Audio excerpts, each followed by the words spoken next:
Hello guys, welcome back to the channel.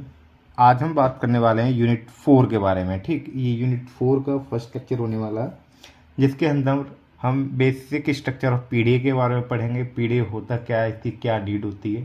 ठीक, तो जो आपकी यूनिट है, बेसिकली यूनिट का नाम भी पुश डाउन ऑटोमेटा, जिसको हम शॉर्ट फॉर्म में पीडीए बोल देते हैं। ठीक, तो पीडीए क्या होता है? Push down automata is a way to implement a context free grammar. ठीक, मतलब कि जैसे कि हमने पढ़ रखा है कि जैसे जो रेगुलर ग्रामर होती हैं या रेगुलर लैंग्वेज होती है, इनको कौन एक्सेप्ट करता है? एक फाइनाइट ऑटोमेटा। ठीक, तो इससे पहले वाली यूनिट में जो हमने पढ़ा, कॉन्टेक्स्ट फ्री ग्रामर के बारे में पढ़ा, कॉन्टेक्स्ट फ्री लैंग्वेजेस के बारे में पढ़ा, तो उनको भी तो कोई एक्सेप्ट करने के लिए कुछ होना चाहिए, कोई मशीन होनी चाहिए। तो जो मशीन कॉन्टेक्स्ट फ्री ग्रामर या कॉन्टेक्स्ट फ्री लैंग्वेज को एक्सेप्ट करती है, वो पीडी होती है। ठीक है, तो एक तरीके से हम इसे ऐसे पढ़ते हैं, a finite state machine plus a stack. Finite state machine, ठीक, और एक स्टैक। ये सारी चीज़ें अभी बताई जाएंगी। ये तो होता है पीडीए के लिए। अब ऐसा होता था कि जब डीएफए पढ़ते थे, डीएफए में रेगुलर ग्रामर के लिए, तो जो डीएफए करता था आपकी इंफॉर्मेशन को स्टोर करता था, मतलब रिमेंबर करता था, लेकिन वो फाइनाइट अमाउंट ऑफ इंफॉर्मेशन में करता था। उसकी कुछ लिमिटेशन थी, कुछ फाइनाइट वैल्यूज को ही कर पाता था। अब जो पीडीए होता है, ये इनफाइनाइट वैल्यूज पे काम करता है। ठीक, अब पीडीए के अंदर आप इनफाइनाइट वैल्यूज को रिमेंबर कर सकते हो। ठीक, तो जो पुश डाउन ऑटोमेटा, आप शॉर्ट फॉर्म में सिर्फ आपको इतना याद करना है कि final state machine plus stack. ठीक, अब जो कंपोनेंट होते हैं पीडीए के, पुश डाउन ऑटोमेटा के, बेसिकली 3 कंपोनेंट होते हैं। पहला, एक इनपुट टेप। सेकंड, एक control unit. Third, A stack with infinite size. Infinite size. ठीक, ये 3 चीजें होती हैं बेसिकली एक पीडीए के अंदर। एक इनपुट टेप होगा, एक आपकी कंट्रोल यूनिट होगी जो कि ये मैनेज करेगी क्या ट्रांसफर होना है, क्या ट्रांसफर नहीं होना। एक इनपुट टेप ये होता है जो आपके इनपुट यानी कि आप इनपुट में कोई भी स्ट्रिंग वगैरह कुछ भी देंगे ना, उसको स्टोर करता है। एक स्टैक, स्टैक भी मैनेज करता है इनफाइनाइट वेरिएशन को। ठीक है, तो ये बेसिकली ये पीडीए के टपल्स हैं डिफाइन करने के लिए। पीडीए कंस्टिट्यूट करता है आपके 7 टपल्स को। ठीक, Q, sigma, tau, del, Q naught, Z naught और एफ। ठीक है, 1 बाई 1 देखते हैं कि ये होते क्या हैं। तो जो आपका क्यू होता है, Q is a finite non empty set of state. आप जानते ही हो क्यू के पास क्या होता है आपका, Q naught, Q one, Q two, Q three and so on Q N. ये सारा कलेक्शन किसके पास होता है? क्यू के पास होता है। ठीक, सिग्मा, सिग्मा भी आपको पता है, ये पहले से बताते आ रहे हैं। Sigma is a collection of input symbol A B C 1 2 3 and many more. ठीक है, टाउ, जो टाउ होता है, टाउ होता है आपका स्टैक सिंबल, यानी कि जो आप स्टैक बनाएंगे पीडीए के लिए, उसमें जो सिंबल इंक्लूड होंगे वो टाउ से डिफाइन होते हैं। ठीक, ये देन आपका आता है del. Del is a transition function. Del DFA में भी ट्रांजिशन फंक्शन था, डेल पीडीए के अंदर भी ट्रांजिशन फंक्शन है, लेकिन यहां पे बस ट्रांजिशन फंक्शन की डेफिनेशन चेंज हो जाती है, जो भी हम देखेंगे। ठीक है, Q not, starting state of a PDA. Z not, Z not is a special symbol which is available initially on the top of the stack. मतलब कि एक मूवमेंट, जब पीडी के अंदर एक मूवमेंट ऐसा रहा होगा कि इनिशियली जो भी आपको स्ट्रिंग पास कर रही हो या कुछ भी कर रही हो, वो इनिशियल टेप में होगी उस समय। अब 1 बाई 1 वो क्या है, आपकी कंट्रोल यूनिट से होते हुए कहाँ आएगी? स्टैक के अंदर आएगी। तो उस समय पे स्टैक में जो टॉप सिंबल होगा वो आपका जेड नॉट ऑलरेडी प्रेजेंट होगा वहां पे। ठीक है, तो जेड नॉट क्या होता है? आपका top symbol of the stack होता है। ठीक, देन एफ, एफ होता है set of a final state. ठीक है, अब इनिशियल स्टेट है तो एक फाइनल स्टेट भी होनी चाहिए। फाइनल स्टेट क्या है? ये बताएगी कि एक्सेप्टेड है या नहीं। अब ये क्या है? डेल, इसके डेल को कैसे डिफाइन करते हैं? Q, sigma, null and tau.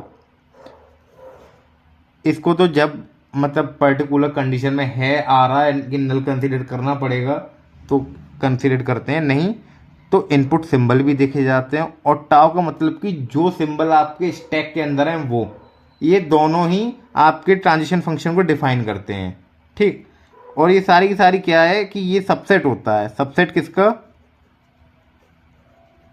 इसका, ठीक। अब बात करते हैं ब्लॉक डायग्राम ऑफ पीडीए, ठीक। जैसा कि आपको बताया था कि पीडीए के 3 कंपोनेंट होते हैं। पहला कंपोनेंट आपको बताया था इनपुट टेप। सेकंड आपको बताया था finite state of control unit. Finite state of control unit, FSCV कहते हैं इसको, ठीक है, कंट्रोल यूनिट। देन आपको बताया था एक स्टैक, एक टॉप सिंबल। जेड नोट क्या है? आपका टॉप सिंबल है।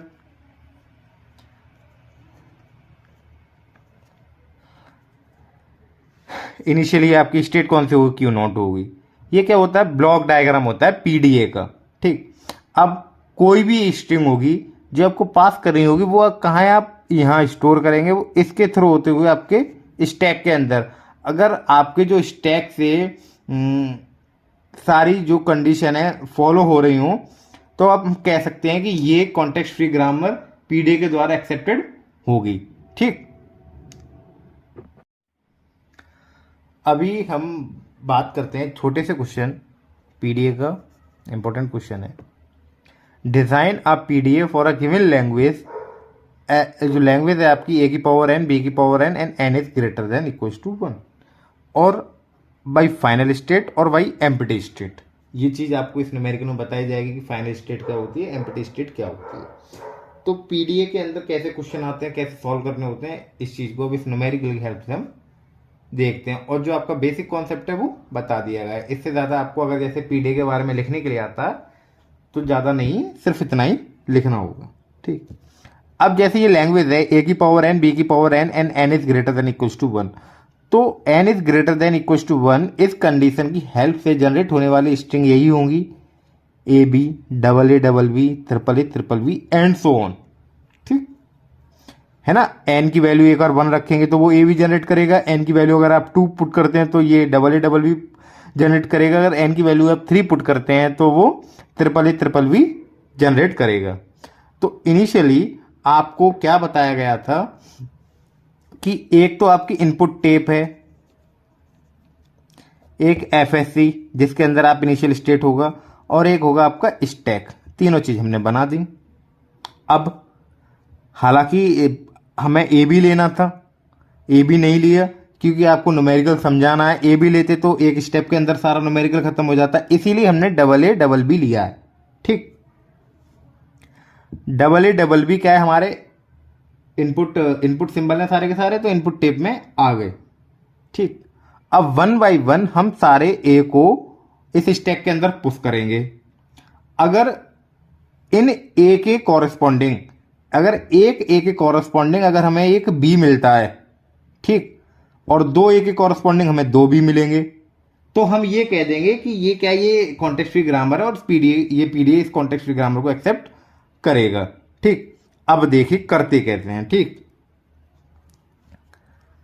ये इनपुट टेप है, ये कंट्रोल यूनिट है और ये आपका स्टैक है। तो क्यू नोट ने सबसे पहले ए को रीड किया और अभी उसको जो है स्टैक में क्या दिखाई दे रहा है? जेड नोट दिखाई दे रहा है, ठीक है। क्यू नोट ने ए को रीड किया, स्टैक में उसको जेड नोट दिखाई दे रहा है, ठीक।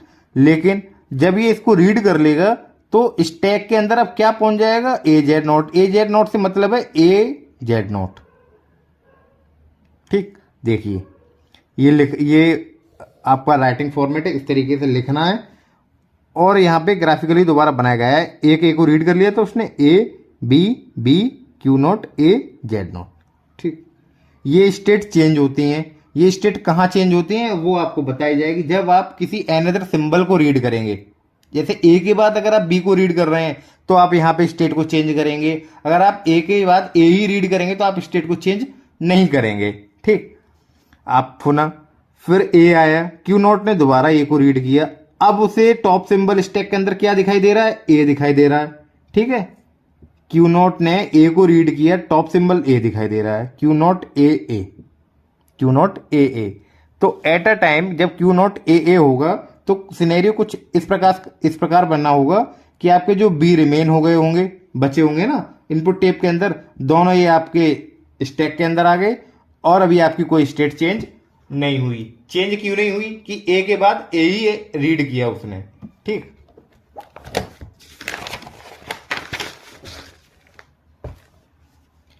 देखिए क्यू नॉट ने बी को रीड किया, टॉप सिंबल उसे ए मिला, टॉप सिंबल उसे ए मिला। ठीक, अब स्टेट चेंज हो गई Q1 और नल। Q1 और नल से मतलब है हम क्या चेक कर रहे हैं, हम यही तो चेक कर रहे हैं, ए की पावर एन, बी की power N context free grammar है और इसको कोई पीडी एक्सेप्ट कर रहा है। ठीक, अब जितने ए हैं उनके कॉरस्पॉन्डिंग इतने बी होने चाहिए, तो यानी कि बी आ गया। बेसिकली जो स्टैक के अंदर दो ही ऑपरेशन मेन होते हैं, पुश ऑपरेशन, पॉप ऑपरेशन। अभी जब तक हम ए के साथ काम कर रहे थे तो हमने पुश ऑपरेशन अप्लाई किया था। अब हम क्या चेक करेंगे कि बी के कॉरस्पॉन्डिंग उतने ए हैं कि नहीं स्टैक के अंदर। तो क्या है, आपको पॉप करना पड़ेगा, अब स्टैक में से सिंबल को पॉप करना पड़ेगा, जब ही तो पता चल पाएगा। अगर जैसे हमने एक बी इनपुट टेप से रीड किया तो आपको उसी समय स्टैक से एक ए भी पॉप करना पड़ेगा उस बी के रिगार्डिंग। अब एनदर बी, दूसरा बी आया तो फिर उस बी के रिगार्डिंग दूसरा सिंबल आपको पॉप करना पड़ेगा स्टैक से। ठीक, जैसे ही बी रीड किया और स्टैक के अंदर मुझे क्या दिखाई दे रहा था, टॉप सिंबल ए दिखाई दे रहा था, एनदर मतलब दूसरा सिंबल आया तो मैंने स्टेट चेंज कर दी। ठीक, चेंज कर दी। पॉप को दर्शाने के लिए हम इस फॉर्मेट का यूज करते हैं, नल से शो कर देते हैं। ठीक, बी एक सिंबल रह गया होगा, अब एक ए पॉप एक ए पॉप हो गया तो एक ए बचा स्टैक के अंदर। ठीक, स्टेट आपकी चेंज हो गई। अब इसके बाद दोबारा स्टेट चेंज नहीं होगी। चेंज क्यों नहीं होगी कि इसके बाद हम दोबारा बी को ही रीड कर रहे हैं। अगर बी के अलावा कोई अनदर सिंबल होता तो स्टेट चेंज होती। ठीक, अब Q1 ने पुनः बी को रीड किया, स्टैक के अंदर उसे क्या दिखाई दे रहा है, ए दिखाई दे रहा है। ठीक, तो वो पुनः पॉप कर लेगा। पॉप करने के बाद इनिशियल टेप आपकी खाली हो गई, इनिशियल टेप खाली हो जानी चाहिए सिर्फ, और टॉप सिंबल क्या है, जेड नॉट बचा है।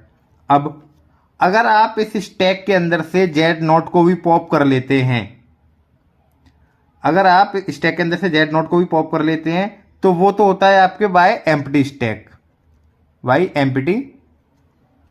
ठीक है, और अगर आप जेड नॉट को पॉप नहीं करते हैं, जेड नॉट को प्रिजर्व रखते हैं स्टैक के अंदर, तो उसे कहते हैं बाय फाइनल स्टेट। ठीक, जैसे यहाँ Q1 में जब नल को रीड किया और जेड नॉट मिला तो क्या वो दो तरीके से पूछा था ना उसने, भाई फाइनल स्टेट और भाई एम्प्टी स्टेट। तो ये तो है आपका भाई फाइनल, क्योंकि हमने जेड नॉट को यहाँ क्या है, प्रिजर्व रखा है। ठीक, अगर मैं जेड नॉट को प्रिजर्व नहीं रख रहा हूं, अब यहाँ आप Q1 भी कह सकते हैं, QA भी फाइनल स्टेट, दोनों ही बातें। ठीक है, अगर मैं इसको प्रिजर्व नहीं रख रहा हूं जेड नॉट को, तो ये हो गया मेरा भाई फाइनल, भाई एम्प्टी स्टेट। ठीक, इसको मैं डिनोट करता हूं भाई एन ऑफ ए से, और भाई फाइनल स्टेट को हमेशा डिनोट किया जाता है भाई टी ऑफ ए से। ठीक, ये था बेसिक कॉन्सेप्ट पीडीए के बारे में कि पीडीए का न्यूमेरिकल कैसे सॉल्व होता है। ये तो बस एक छोटा सा न्यूमेरिकल था, इसके बड़े बड़ी प्रॉब्लम्स भी डिस्कस की जाएंगी। एक छोटा सा टॉपिक और डिस्कस कर लेते हैं आईडीज के बारे में। ठीक, आईडीज ऑन पीडीए या instantaneous description on PDA. Instantaneous description से मतलब है कि एट अ टाइम किसी स्टेट के साथ जब कोई भी सिंबल रीड किया जा रहा है तो हम कौन कौन से ऑपरेशन अप्लाई कर सकते हैं। तो बेसिकली जब हम स्टैक के साथ कोई ऑपरेशन अप्लाई कर रहे हैं तो तीन ही ऑपरेशन हो सकते हैं। क्या तो आप उसको स्टोर करेंगे तो पुश ऑपरेशन अप्लाई करेंगे, या आप उसमें से कुछ एलिमिनेट करेंगे तो पॉप ऑपरेशन अप्लाई करेंगे, या तो आप कोई भी ऑपरेशन उसके ऊपर अप्लाई करेंगे नहीं, जिसको हम नो ऑपरेशन के नाम से जानते हैं। तो ठीक है, वैसे ये 2 मार्क्स में आ जाता है कि इंस्टेंटेनियस डिस्क्रिप्शन क्या होता है पीडीए में। तो इसके अंदर बेसिकली ऑपरेशन ऑन स्टैक के ऊपर बात की जाती है और 3 ऑपरेशनों को ध्यान रखा जाता है, पुश ऑपरेशन, पॉप ऑपरेशन और नो ऑपरेशन। Thank you.